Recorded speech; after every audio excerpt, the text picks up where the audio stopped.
Sadgurunath Maharaj Ki Jai, and welcome to Jagadambe Reads the Holy Books of India, Bhaktavijaya104. As you may remember, the Brahmins came to the temple, but they couldn't get in, so they started copping a bad attitude toward the people. Anyone who says the Bhagavad Gita or the Bhagavat are defiled by touch is a heap of sin. He who finds fault with the Vedanta should be considered the same. Not recognizing the truth of this, these Brahmins were possessed with envy. They were filled with anger and spoke roughly to the people. They shouted at them, "Why are you singing here uselessly, clapping your hands and shouting aloud? Such doings are acceptable at Pandari only.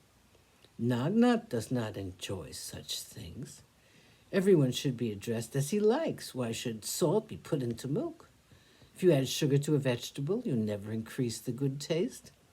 If you hold perfume to your ear, it cannot smell it. Why tell stories to the eyes? Show a mirror to your tongue, and it cannot see itself. If you show to your eyes some sweet-tasting juice, they cannot partake of it. So the Lord of Kailas, Shiva, the husband of Uma, is not fond of these kirtans in honor of Hari. Go off to Pandari and dance there, putting aside all shame." When the Brahmin said this, the listeners replied, "You ought to bear in mind that Hari and Hara, Vishnu and Shiva, are not different from one another, just as the water of the sacred bathing place and the common element of water are not in the slightest degree different. Sweetness and sugar are not to be distinguished from one another. A lamp and its light, a flower and its honey are not different. The sun and its rays are not different. One should not say that a cloud and water are different. One should never try to separate brilliancy from a jewel.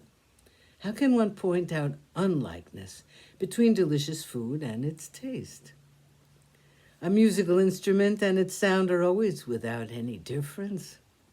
So all wise people speak of Shiva and Vishnu as really one." As the slayer of Madan, Shiva, listened to the praises of Vishnu, he lovingly wagged his head in joy. The Brahmins, hearing this reply of the listeners, grew very wrath and said, "These low people, with pride in their hearts, are preaching to us. Even to us Brahmins, who are of the highest caste and who have authority to explain the Shastras with full knowledge. We do not approve of the principles preached by Nama.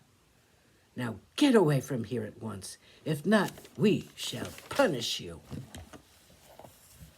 To this threat of the Brahmins, no one replied.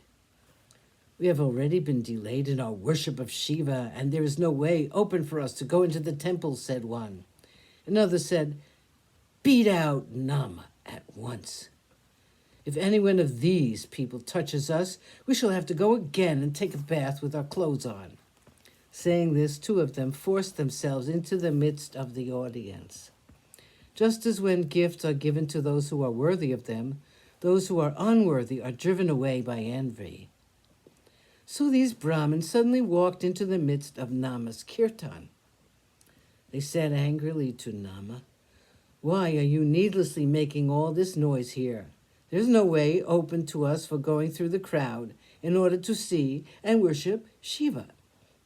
You have cast aside bodily consciousness and made everyone else like yourself. In giving these people your principles, you have hindered the performance of our rites. Now go and stand at the back of the temple, and there you may sing without any shame." Namdev, having listened to their demand, bowed to the Brahmins. He replied, "I will do so." And the noble Vaishnava went away from there. Sadgurunath Maharaj Ki Jai. Thank you for coming. I hope you come again.